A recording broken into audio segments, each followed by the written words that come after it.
Rafa, la pregunta es muy sencilla. ¿Es Podemos un partido socialista, socialdemócrata? Bueno, yo creo que si de lo que hablamos es buscar una identidad política, rotundamente no. Y rotundamente no desde el punto de vista que nosotros respondemos a que en estos momentos la contradicción fundamental se encuentra en el eje de la democracia y que nosotros hemos nacido en función de esa ruptura que se produce y que se visibiliza políticamente a través de una expresión que fue el 15M, que viene a impugnar el sistema político español como un sistema político viable para garantizar los derechos de la gente. Nosotros somos un movimiento popular para el rescate de la democracia. Y en ese ámbito, pues obviamente, claro que caben socialistas. Lo que pasa es que socialistas con agujeros en los bolsillos, que decía Olmo en la película de Novecento, que no son todos los que se autodenominan socialistas. Todos los que se autodenominan socialistas no caben en Podemos, no nos caben la gente que está en los consejos de administración de las empresas estratégicas privatizadas por otros gobiernos. Sí caben aquellos que se autodenominen socialistas y que forman parte de los sectores populares. Y cuando hablaba, además de ese carácter popular, entendía también de lo que nosotros, como fuerza política, hemos querido aprender de nuestro pueblo en este proceso de aguante desde el estallido de la crisis en 2008 y las lecciones que nuestro pueblo nos ha dado de cara a poder afrontar el futuro y de cara a poder plantearnos la posibilidad de construir la esperanza de un país diferente. De un país diferente donde nuestro eje central de construcción política se articula en torno a los derechos humanos. Y lo quiero relacionar en concreto con la implementación y lo que ha supuesto la implementación del modelo neoliberal y donde comienzan sus orígenes la implementación de ese modelo político, económico y social, que plantea aparentemente un cuestionamiento o un planteamiento en lo económico y en lo social basado supuestamente en la libertad de mercado, pero como decía, le preguntaban a Friedman una vez, ¿qué opina usted acerca de los monopolios? Y yo estoy en contra de los monopolios. Y dice, ya, pero es que hay monopolios naturales. ¿Qué opina usted en torno a los monopolios naturales? Y dice, pues yo de haber monopolios prefiero que sean privados. Bueno, yo creo que ese eje, además que se construye políticamente y que tiene sus experimentaciones en Chile y en Argentina en los años 70 y luego su desarrollo a través de las políticas de Ronald Reagan y Margaret Thatcher, creo que en una cita apócrifa Samuelson le decía a Milton Friedman una cosa que era que su modelo solo se sostiene sobre las bayonetas. Porque al final el quebrantamiento del acuerdo social que se sostiene en la Declaración Universal de Derechos Humanos en 1948 no es el producto de una profunda reflexión teórica, sino que es el producto de un conflicto mundial en el que la humanidad vence un fenómeno que es el fascismo y donde se establecen unas reglas de juego y se establece que son inseparables los derechos sociales de los derechos políticos, que en el momento en que se socavan esos derechos sociales se abre la puerta a los monstruos y entonces los derechos políticos los derechos civiles empiezan a ser puestos en cuestión. Y nuevamente hemos vuelto a ver cómo eso está de rabiosa actualidad que en el momento en que se plantean ofensivas contra los derechos sociales, ofensivas de saqueo de los bienes comunes, es necesario retroceder en derechos políticos y en derechos civiles. Y lo vimos en el establecimiento de nuestro proceso de integración dentro de la Unión Europea. No se puede entender el proceso de integración, de liberalización económica y de primeros recortes y de primeras privatizaciones sin la implementación de nuevas normas de restricción de libertades públicas, como supuso la Ley Corcuera, donde se restringen derechos fundamentales de la participación política en la democracia. Porque yo quiero recordar que las normas que fueron aplicadas para la represión del movimiento popular, que ha intentado hacer frente y que ha hecho frente al austericidio durante todos estos años, son las que se implementaron la Ley Corcuera del 92 y el Código Penal del año 95, que es la cara B del Pacto Constitucional del 78. Y emerge una nueva fuerza política que nace además desde la necesidad de generar una fuerza de carácter popular. Y cuando decimos de carácter popular, no es un brindis al sol planteándonos que es algo etéreo, sino que está en contradicción con las élites económicas. Y eso significa que era necesario construir una fuerza política que no dependa en ningún caso del poder económico. Algo que supone una ruptura con el modelo de construcción política de todas las fuerzas políticas que han existido en nuestro país desde el año 78. Desde el año 78, la configuración de las fuerzas políticas en nuestro país se establece pidiéndole permiso al capital financiero en nuestro país, haciendo unas encuestas preelectorales fantásticas y acudiendo a una sucursal bancaria para que te financien una campaña electoral. La primera fuerza política desde 1978 que se plantea no pedir ni un solo euro a los bancos de ámbito nacional ha sido Podemos. Rompiendo la lógica política, porque eso sí nos da autonomía.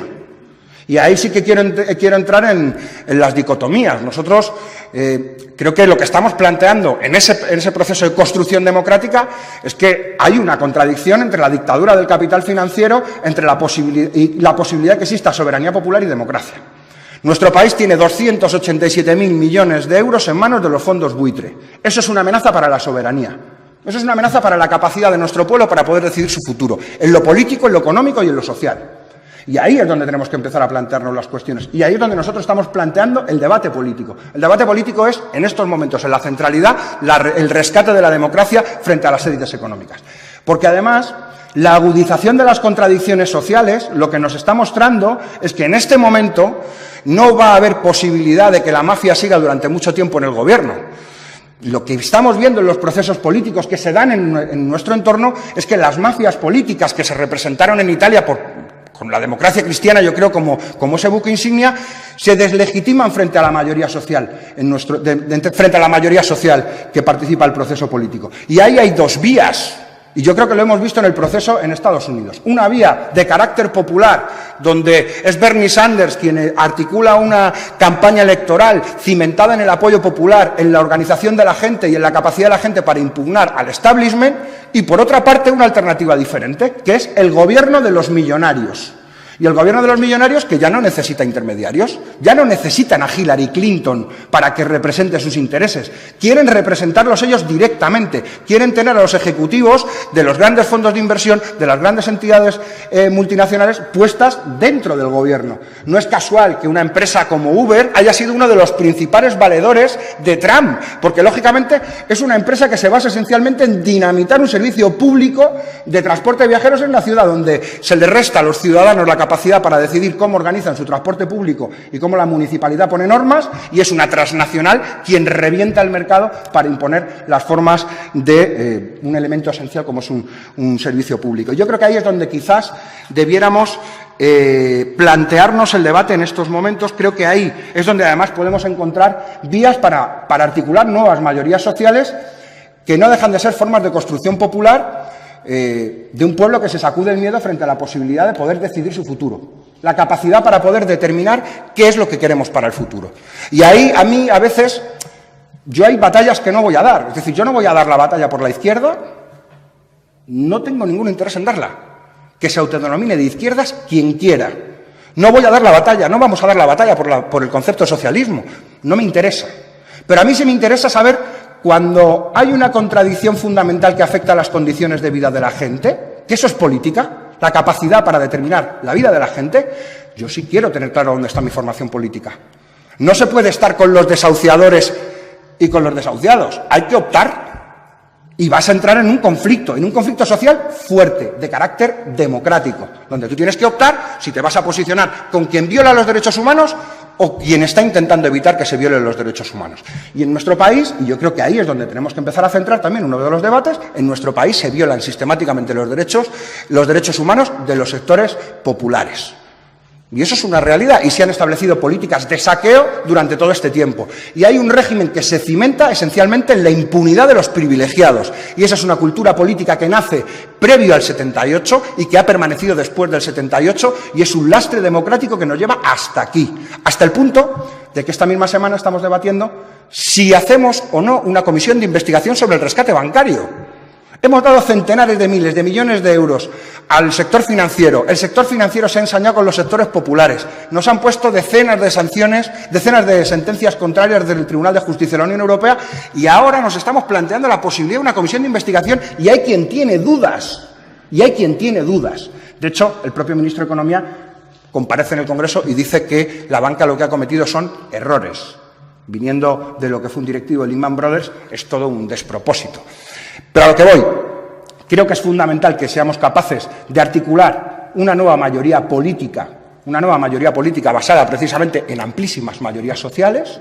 Esas amplísimas mayorías sociales van desde los sectores de la clase trabajadora más depauperados, que han visto socavados los más elementales derechos para poder sobrevivir y que viven cercanos a la exclusión, y sectores que viven en la exclusión, a sectores que sacan adelante pequeñas y medianas empresas y que están siendo subyugados y estrangulados por el capital financiero. Y lo estamos viendo en lo cotidiano, en expresiones cotidianas de lo que supone la contradicción que hay entre las grandes corporaciones y las pequeñas y las medianas empresas y la capacidad para poder construir una soberanía económica como país y tener un proyecto de país. Yo creo que en esos campos es donde en estos momentos, desgraciadamente, se encuentra la contradicción. Creo que hay un retroceso, pero al mismo tiempo vamos al nudo gordiano de cuál es el modelo de sociedad que queremos construir. Creo que hay 3 ejes que son claves: la reconstrucción de la soberanía popular, la capacidad para articular la democracia, es decir, que las mayorías sociales tengan capacidad para decidir sobre todo, sobre lo político, sobre lo económico, sobre lo social, sobre lo cultural. ¿Es posible o no es posible la construcción democrática? Y un elemento que creo que tiene que ser central y que en estos momentos se convierte realmente en una herramienta absolutamente revolucionaria, que es la Declaración Universal de Derechos Humanos como un elemento central para la construcción de una mayoría política.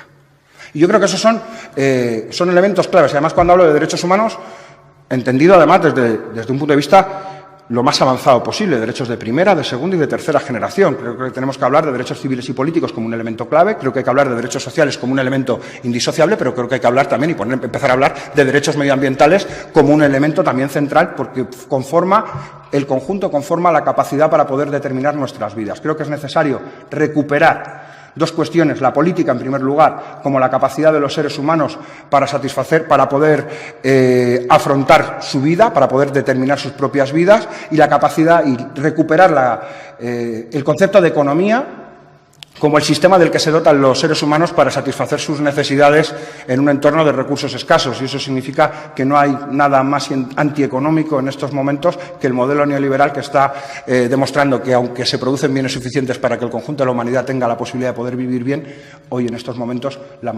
hay un porcentaje altísimo de la humanidad que no tiene reconocido de facto ese derecho a vivir bien. Por eso digo que creo que en estos momentos la contradicción fundamental se encuentra en el campo de la democracia, creo que se encuentra en el campo de los derechos humanos y creo que se encuentra en el campo de la soberanía popular. Y ahí, además, por meter un poco de polémica, ¿no?, yo creo que quizás ese derecho a decidir, que es un trampantojo de lo que se vino a denominar la capacidad de autodeterminación de los pueblos, que viene de los principios fundamentales de las Naciones Unidas, que dio luz al sistema de derechos humanos a nivel mundial, desgraciadamente en nuestro país solo lo hemos entendido desde el punto de vista territorial. Ojalá hagamos una reflexión en el futuro para que veamos ese concepto desde el punto de vista de lo económico, de lo social y de lo cultural, entendiéndolo como la capacidad para articular la soberanía popular para que los pueblos puedan decidir su destino en lo social, en lo económico, en lo cultural y en lo político. Muchas gracias.